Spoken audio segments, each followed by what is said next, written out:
So, what a wonderful film this is. I know you produced it as well as starring in it. What made you want to tell this story?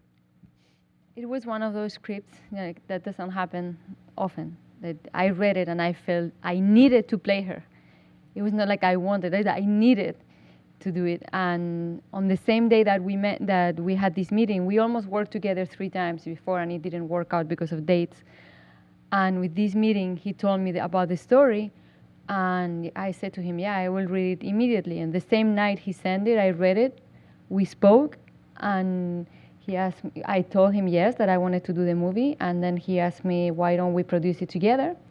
And then I think we started to work the day after, and went to try to put the puzzle together, looking for financing, and then went to Cannes together to talk to the distributors for the pre-sales, and we were surprised and shocked that the movie had such a good response so quickly, because it's such a miracle to put a movie together nowadays, and also very difficult in our country, and we got yes as a response from so many people, and in a few months we were in pre-production.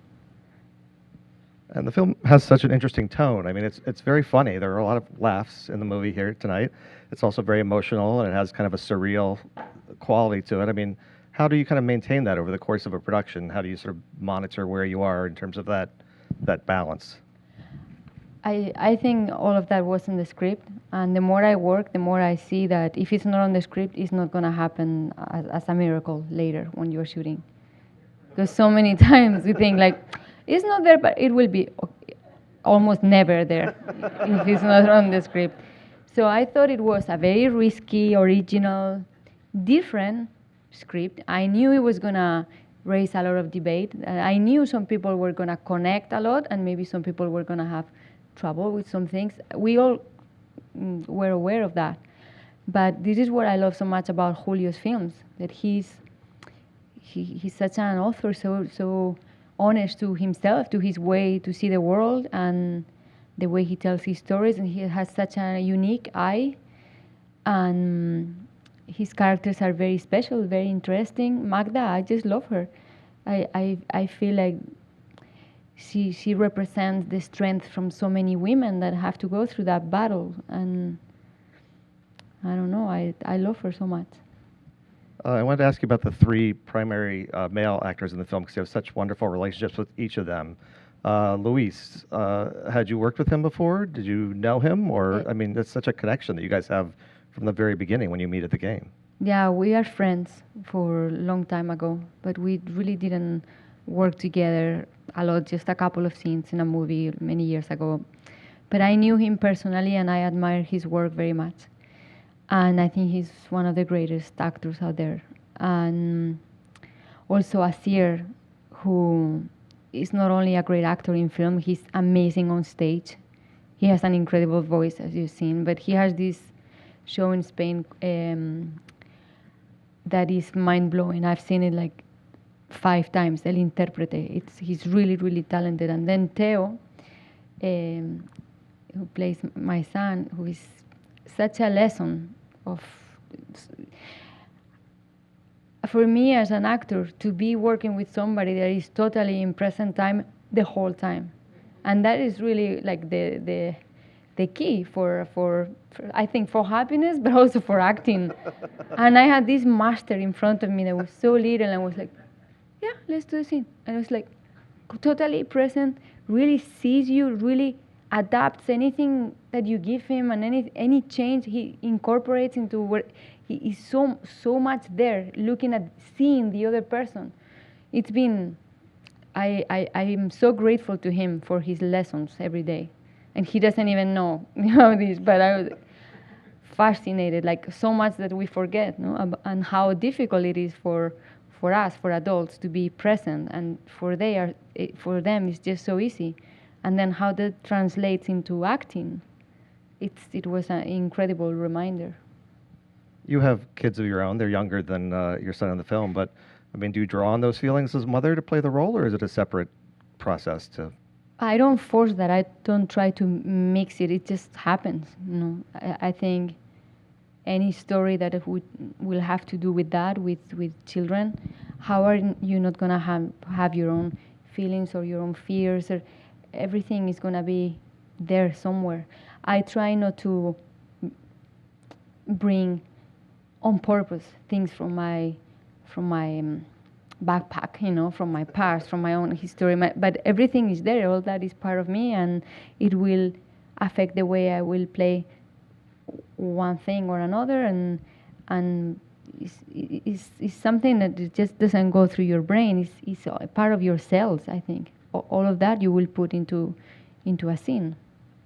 And your character's relationship with Julian is interesting because it seems like he might have romantic feelings for her. And is she oblivious to it, or is she just choosing to ignore it, or is she just so caught up in Tomas that she doesn't? No, I see it more Consider as it? a platonic love that they have for each other. I don't think at least that's the way I played it. I don't think she thinks that he wants something else and she wants to ignore it. No, I think they have a connection, very strong connection from the day they meet, when he has to bring this news that her life is about to change forever. And there is a very strong bonding between them. They recognize something in each other, but I think it's more platonic than anything else. You don't think he's in love with her? The same way that she's in love with him. It's not like they want to share their lives together. It's something else. Probably if she would have stayed alive, they would have been friends for life. But I think I just felt it as a different love from the one with Luis' character. Yeah. So what kind of research did you do into breast cancer with survivors and patients and so forth to prepare for this role? Well, this is the second movie that I do about breast cancer, because there is this novel from Philip Roth, The Dying Animal. I made this movie Elegy with Isabel Coixet based on that novel. And I worked with a lot of patients then. And here I did the same thing. I had a group of 4 or 5 women and also a group of doctors. One of them is a good friend of mine. And I just spent a long time with all these women and with the doctors, and I couldn't have really understand the character without having this time with them. They shared everything with me, the whole process. The ones that were fine, that were completely recovered, or the ones that were in the middle of it and going through a very hardcore treatment and not knowing what the result was going to be, and also having little children like Magda. So I think in every movie I do, it's important for me to have those months of preparation of trying to understand who that person is. But in this one, more than ever, because I mean, I was fortunate that I didn't have that around me in my life or family, but I needed to know. I needed to know for this, and these women opened their hearts to me, and for me, the movie is for them, and homage to them. And when they saw the movie, it's like the 4 women that came to the premiere and saw it, and they told us that they loved it. For us, it was like the biggest accomplishment that we could have with the film, because they represent all the other women that are in that situation. And I'm not saying like everybody would like the movie, or every person that has gone through that. A lot of people would disagree with things, or maybe had a different experience, and there are things that could upset you a lot if you've gone through that, and for you it was a different reality. So, but what I'm happy about is that everything was done from a place of respect and a lot of research from my part, or also from Julio and everybody else involved, and that we just try to put some truth in there. At least we tried. Did you actually shave your head, or was that a very convincing skull cap that you were wearing? No, it was a cap. I didn't shave because I had to be, long, short, like when you never shooting all over the place for locations and out of order, like always. And our hairdresser had these 5 different wigs and hiding long hair longer than this, and he was a magician.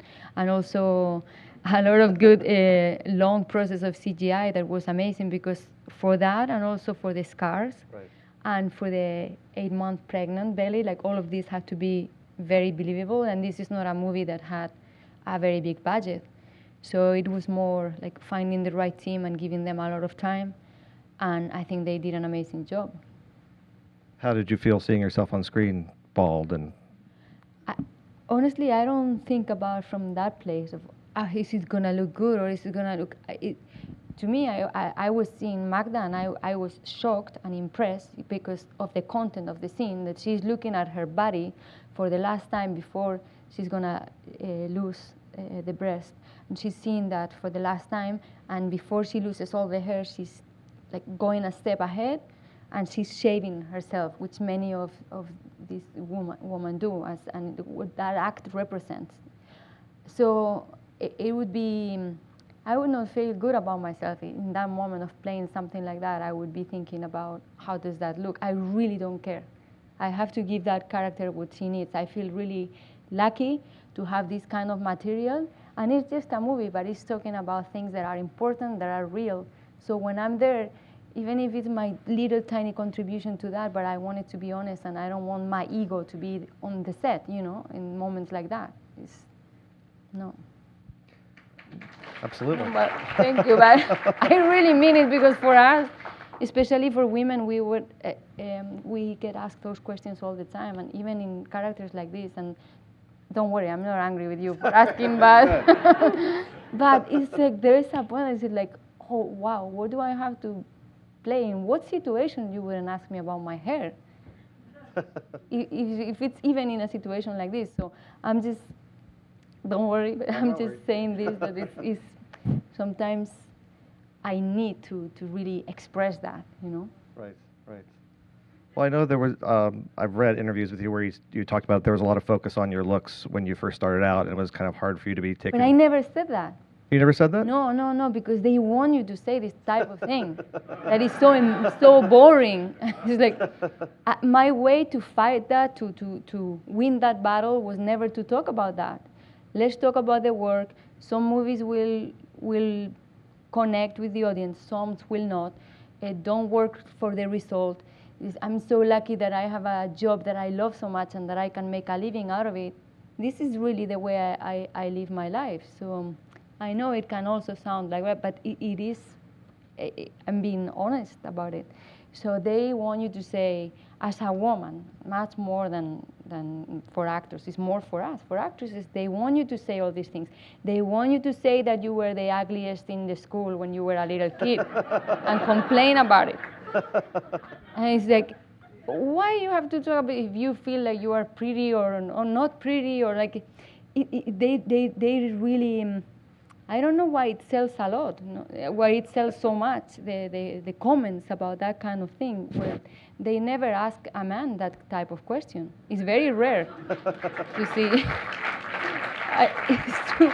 It's very rare to see an interview with an actor that gets asked this kind of thing. I might have asked it once or twice of an actor, but I'll have to think back on that.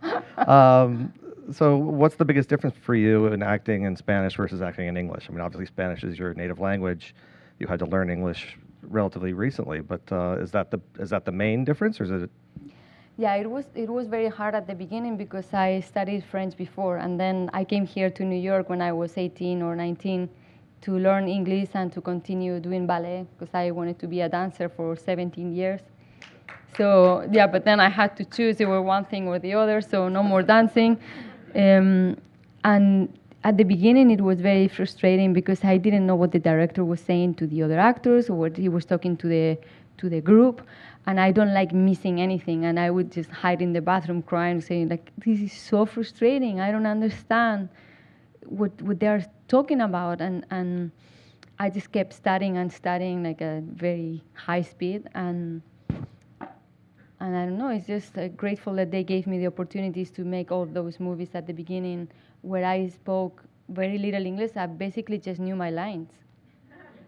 So because they saw the cast, they saw the videotape or the casting, and they saw this girl. And I have worked on the lines, but then I arrived in LA or wherever the location was, and I just could say, how are you? And the rest of the lines.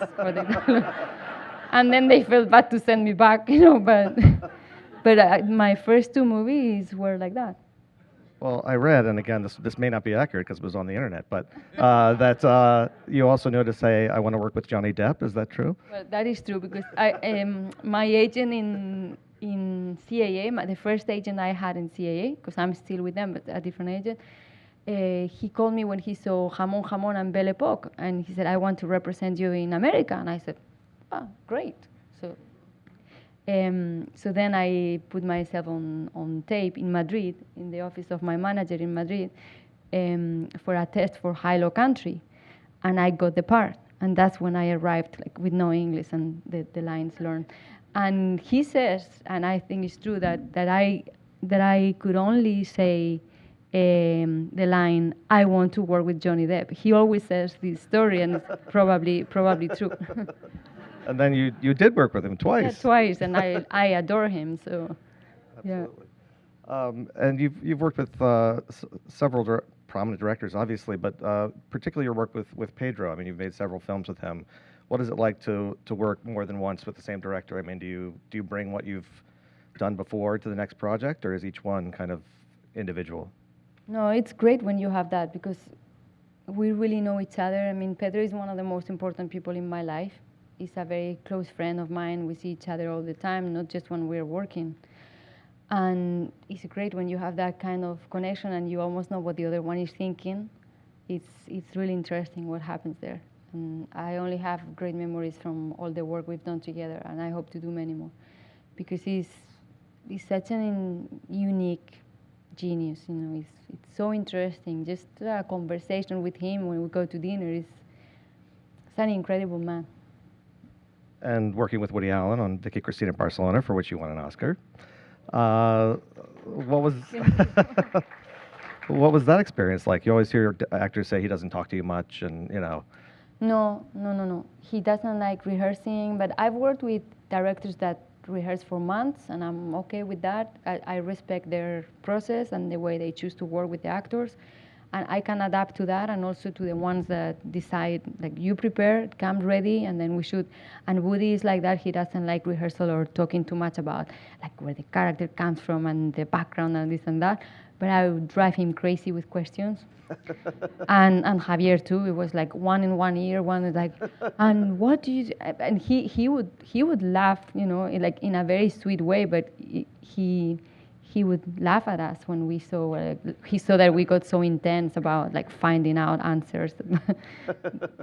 And I thought I had him, like, burned out from questions, but then he called me for another movie, To Run with Love. So I thought, okay, I can still be a pain in the ass with him, because he's okay. I think he's used to it from different people. And the character in Vicky Cristina Barcelona has been described as kind of crazy. Does she think of herself that way? I mean, when you're playing the character, do you think of her that way, or? No, I thought that, of course, she doesn't think she's crazy. She thinks everybody else is wrong and she's right. And this was the only way to play this character. And also to forget that she's funny, that tone, you know, that she's always up here, that she doesn't know that's funny. I thought she was in a lot of pain all the time. And I had to portray her from that place. That was also the only way that was going to be funny. But for me, when we finished, I completely forgot we were doing a comedy, because it was, you know, very painful at times to be this Maria Elena that is so unstable and so not comfortable with herself, you know. And I love that character. I mean, I would not want to be her, but I loved her, and I had a great time making that movie. It felt too short, because it was just like 3 or 4 weeks. Wow. And I loved working with Woody. And when did you know you wanted to be an actor? You mentioned you started out in dance. I mean, how did that prepare you to then transition into to acting? When I was, I knew before, because I felt like I really loved dancing, because I was playing all these different characters, and I was exploring that in a way since I was 4. But then, after seeing a lot of Almodóvar's movies, or the work of Meryl Streep, or Billy Wilder, or all the people that I admire, I felt like maybe I was going to study theater and look for an agent. And the day that I saw Tie Me Up, Tie Me Down, I decided to look for an agent, and I was 14. So I feel like that movie really changed my life. And I found this agent, and I started to do castings, and I got some jobs, and then by the time I did Jamón Jamón and Belle Époque, then I had to stop dancing or do it just much less, because then I started to get more jobs, which I could not believe, because I didn't have references, of people around me, family or friends or neighbors or anybody that could make a living out of a job that was related to art. And I knew I wanted something like that, but I thought like that was like dreaming about going to Mars. It was not realistic at all. And my family said, okay, this is gonna be very difficult. This is gonna be almost impossible, but we don't wanna stop you. So if you wanna try it, but just keep studying. And I was doing both things for a long time, and then until I just 17, 18, I was just working and working, and till today that I'm surprised about that, because I would dream about that in my room, like I would like this job, but how hard it is to have a job nowadays, and especially a job that you love. I never take that for granted, never. That's great. Since this is for the SAG-AFTRA Foundation, do you remember what job got you your SAG card? Would it have been the High-Low Country, since that was your first movie in America? Yeah, I think it was High-Low Country, and it was a big deal. Yeah, get it. I was so happy, Yeah. So what's the best advice you've ever gotten from another actor about acting that you can pass along to the actors here? There's been so many things. I don't know, also from my teacher, from my 2 theater teachers that I have in Spain, Cristina Rota and Juan Carlos Coraza. I studied many years with both of them. And I feel like they being in those classes with the other students, many of them are working a lot nowadays, and this is their job, and many others had to find something else. And those years were really important for me. I've never been more terrified having to go out and do a scene than when I was with my group of students in these classes. Terrifying of the comments of the teachers after.